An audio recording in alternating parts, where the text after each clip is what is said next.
Welcome to Gene and Mike do the New York Times crossword. Hi, I'm Jean.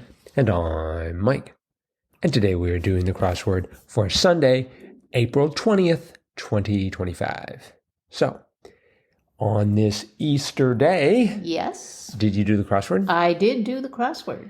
And did you have to hunt for some of the answers, or did they just come to you immediately? Well, they definitely did not come to me immediately, but they did come to me eventually. Oh, that's good. And yes, I finished it up, but it took me a little bit longer than it usually does on a Sunday. And I don't like to go much over an hour with a crossword puzzle. Right. But, I was close.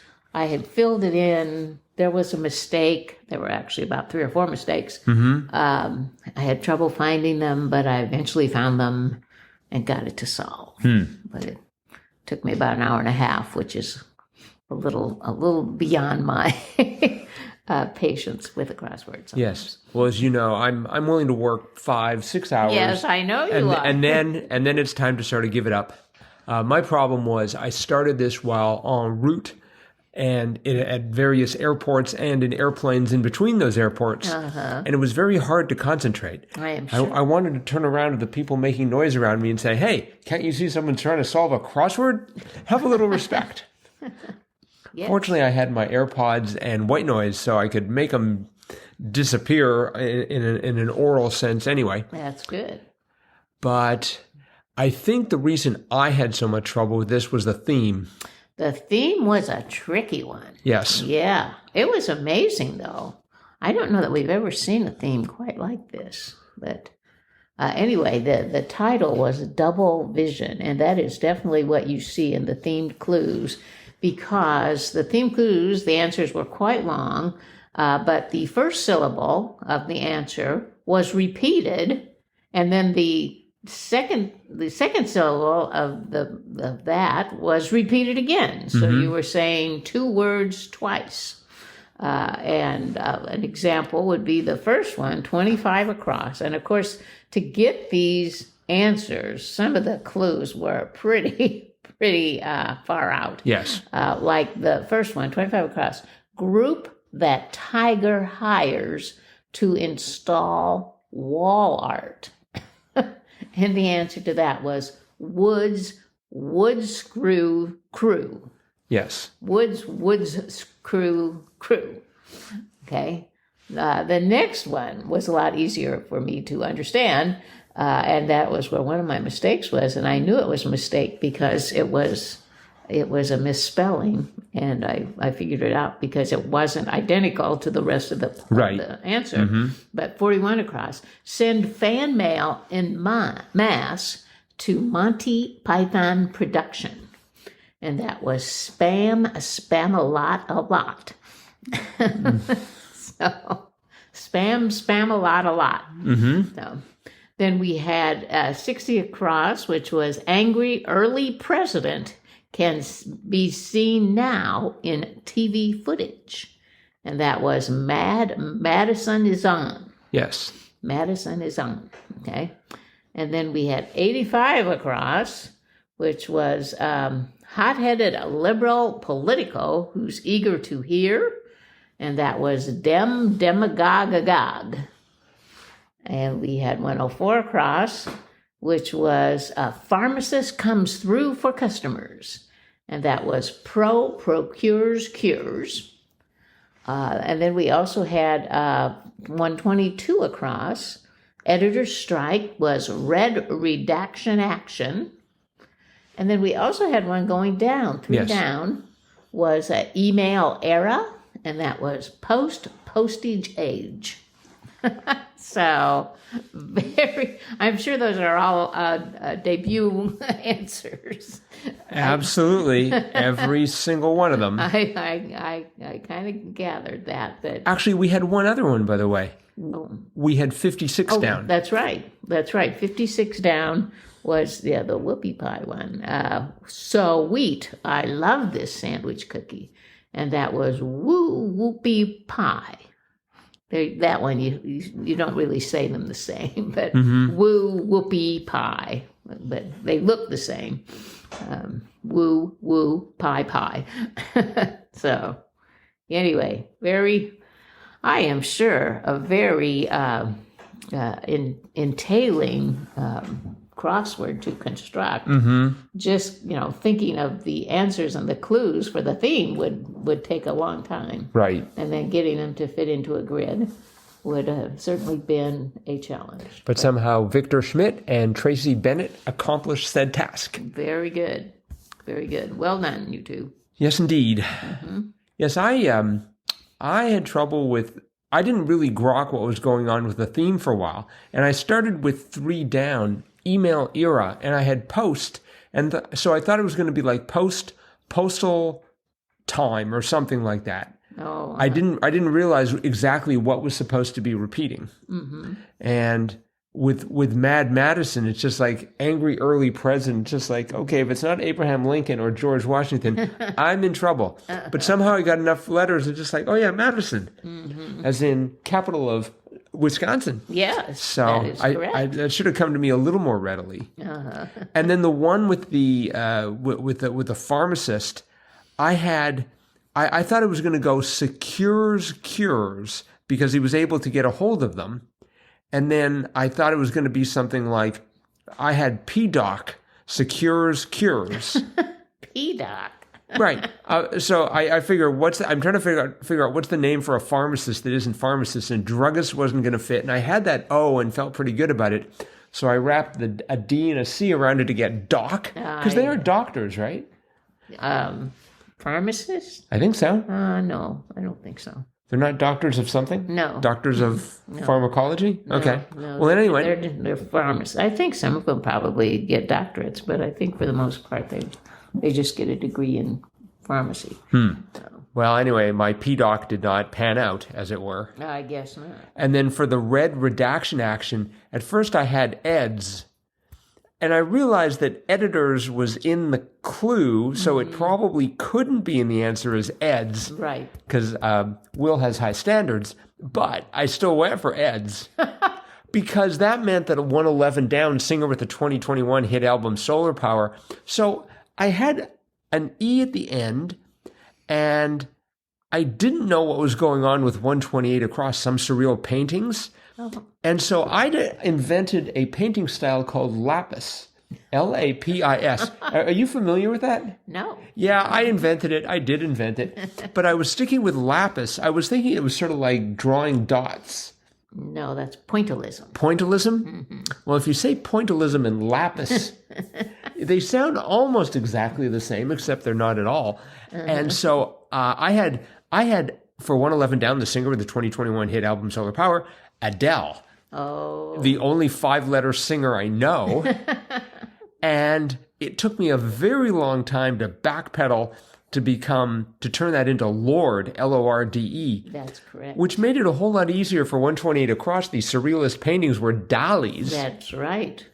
I don't really know too many other surrealist painters other than Dali. I'm sure there are others. I'll just invent names just the way I invented lapis. If I can invent styles, I can invent artists. And that meant that 105 down, Brain Twister was Riddle. Yes. You know, I was having all sorts of trouble with lapis in there. I'm sure. so I mean, I got most of the puzzle done.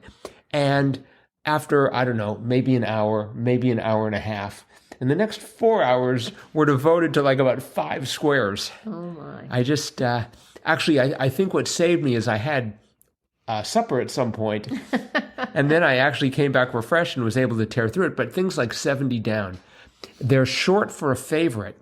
Well, I went for cuts, because like shortcuts for a favorite on a computer system. Oh, And that didn't help at all.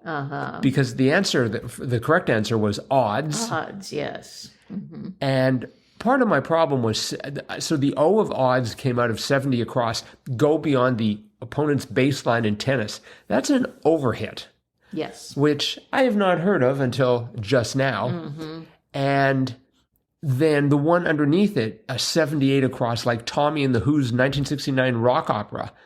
And is that the one that has the song about a pinball wizard? Yes. So I started singing through that, and I had it ending in an F. And so I decided perhaps he was an abandoned child and was a waif, No. or possibly was very naive and was so a naif.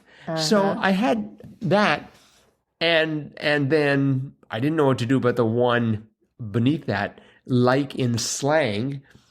I mean, when you don't have odds in there, all sorts of things can go wrong. Turns out with odds, it was dig. That's correct, yes. So as you can tell, I had major problems with this crossword. You did. I'm just amazed.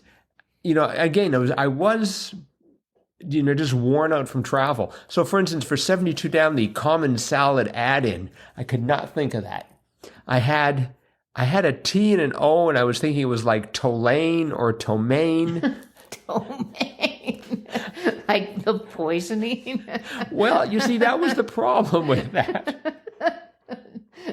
But I thought, murder mysteries, what do they put in their salads? Tomaine. How about tomato? Tomato, yeah. Once I got to some, because you see that second T of tomato was intersecting 98 across, food for a woodpecker. Well, at first I thought grub. Oh. And then I thought seed. Actually, first I thought wood. I thought they're woodpeckers. They're eating the wood. But then I thought that doesn't sound very nutritious. And so I went for seed, and then it turned out to be suet. Suet, that is correct. And I kept going back and forth between suet and seed. I didn't have 85 down, which intersected the U to help me make a decision. Peach or plum botanically was a droop. Yes. So I had as a clue for that, the peach or plum botanically, I had fruit. Because I had the R and the U, and I thought, okay, they're fruits. Right. I didn't think that was too exciting. I mean, it's like, hey, a peach, it's a fruit. Well, it's sort of like having a tomato in a salad. Well, but because like a tomato isn't a tomato technically a fruit as well? Yes, it is. See, I just thought they put the two of those together just to make some sort of cosmic decision. I wasn't quite sure what, but... So, well... I had a little bit of that myself. Really? That was 37 down, which was, where is it here? 37 down. It's quite gripping. Yes. And I had Tolon. Oh. I'm like, toe. I was thinking like Tolon. But then I realized it was Talon, which is quite gripping. Yes. And that was where I discovered that I didn't know how to spell Spamalot. Oh. I had Spamolot. Spamalot. But it's Spamalot. So, Well, if that's the only place you had trouble, then no. I win in terms of trouble spots. I had other places as well. Let's see, there was... I had a lot of trouble at the bottom there, like at 133 across, subject of a negotiation. And I put treaty, but it turned out to be salary. But boy, I didn't want to let go of treaty. That just seemed like it was right. But eventually I had to, call a truce and put in salary, and then that worked much better. Right. So. Well, but they had a few things that helped there, like 124 down, a br on a business card was tel for telephone. Right. And then 101 down, little flap maybe, was pet door. Right. I was trying to decide, is it a cat door, a dog door, a pet door? But I figured it was door, so I had the ARY there. Yes. The A coming from Rocky Mountain State. At one point I had call for Colorado, but then I backpedaled to Idaho, IDA, the correct answer. Yep. Yes, I even looking at this now, it's wearing me out. There's just so much. Where else did I have problems here? I did like 49 across. Honcho was NABOB. Yes. I was like, okay. I just went for chief because that was the only thing that sounded vaguely correct. But Yes. Oh, another place. I sort of had a Natick here with 67 across. Leggy shorebird crossing with 52 down. Ginkgo blank, tree species. And I put in for the bird stint, STINT, because I thought the tree was Bonoba. Bonoba? Bonoba. Wasn't that someone in Star Wars? It's old Ben Bonoba. I don't know. But eventually I thought, well, gee, maybe that's not right. So I just kind of went through the alphabet. And actually, that's where I ended up. Oh. When I hit the L, it was like, oh, yes, you finally got it right. So biloba tree, ginkgo biloba. Right. And how about the one? Stilt. I've never heard of a stilt. Well, I have, and it's a leggy shorebird. So, I mean, a stint is sort of like a length of time that you spend doing something, right? It's not a bird. No, but I've never heard of a bird called a stilt either. Oh, okay. So. Well, now you have. Now I have. And I bet it's committed to your memory. I wonder if there's any stilts around Wisconsin. I don't know. I've never They seen probably come out during parades to wow the children. Mm-hmm. 62 down, Blank Nona, children's book based on a folktale. Mm-hmm. Strega. Strega, yes. We had that not so long ago. We had that as an answer. We did? Mm-hmm. It's been a total of 4 times. Yeah, the last time I was in was 1994. Oh. So I'm not maybe sure. Maybe it was the Nona part, or maybe it was the author of Strega Nona. But I don't know. It sounds like some sort of... It wasn't too long ago we had... Yes, we did have in January, we had Strega Blank. Okay. Classic children's folktale. Yeah. So last time they tried to teach us Nona, and today they're trying to teach us Strega. Right. I bet tomorrow Will tries to teach us classic. We know that word, Will, so don't even bother. Yep. Juvenile locust, 45 down, was a nymph. Yes. That was surprising to me. Oh. As is the fact that I was able to spell 39 down, Song of Thanksgiving, Paean, P-A-E-A-N. That's right. I'm sure I'm mispronouncing that. But it was the best that I could do. I kept trying to put psalm in there. Mm-hmm. But no. How did you do with 109 down, RNA base? Uracil. Yeah, I didn't remember that. But once I got it in, I'm like, I think I've heard of that, Uracil. Right. But no, that didn't come right out of my mind. And I saw the clue. And Uracil. And I think that may be where I ended up, because 118 across was mother of Perseus. Yes. Danae, D-A-N-A-E. Yeah. Mm-hmm. And, I'm sorry, how is it pronounced? I think it's Danae. Danae? Danae. Or it doesn't have, it doesn't in the crossword, but I think in the actual writing, it's got some sort of accent mark, I believe. I bet this is actually the name Amenra. No, it's not. As you know, Amenra is the god of mischievous spellings. Well, I think there's only one spelling for this one. Boy, I just was unaware of. Yeah, I thought maybe it was going to be Diane or Athena, but with missing a few letters. So that was sort of tricky. Mm-hmm. A lot of things here were tricky, but somehow we made it through. Yep. Working independently, as always, we hasten to point out. That's right. All right. A couple more things before we wrap it up here. The first is that we have some listener mail. Oh, very good. And this is from Trey, and it's titled Charge/Care. Answering your call for assistance with yesterday's charge, care entry. One of the ways to test an entry is to use the clue in a sentence and replace the clue with your answer and see if it makes sense. Good point. Mm-hmm. In this case, one might hear a statement like, after his parents' death, Bruce Wayne was in the charge of Alfred Pennyworth. In this sense, charge can be replaced with care and the sentence still holds up. After his parents' death, Bruce Wayne was in the care of Alfred Pennyworth. Yep. Mm-hmm. Yep. This is, for sure, an uncommon way of using the word charge, but this is a Friday puzzle, so clues like blank package would be a little too easy. As for play action, there's really nothing more to it than what's in the clue. It's just football jargon for a fake handoff.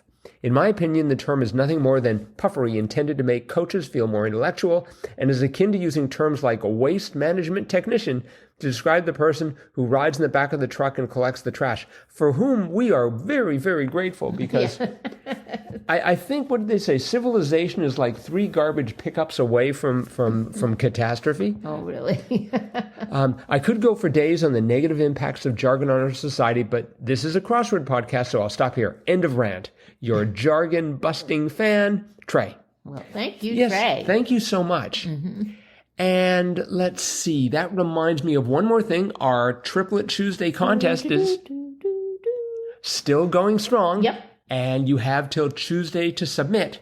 Now, for those of you who have won in the past and are thinking, I should give other people a chance, speaking of football, as Trey just was, I would like to point out the Kansas City Chiefs, when they won the Super Bowl, didn't say, okay, well, that's enough for a while. We'll just give another team a chance. Nope. They were right in it for the next competition. So if you want to become the Ken Jennings of Triplet Tuesdays, as it were, feel free to enter, even if you have already entered and won. Right. And Ken Jennings, if you happen to be listening, we would love it for you to enter as well. Just turn to our Tuesday episode, and that's where you can find all the details on how to participate. That's right.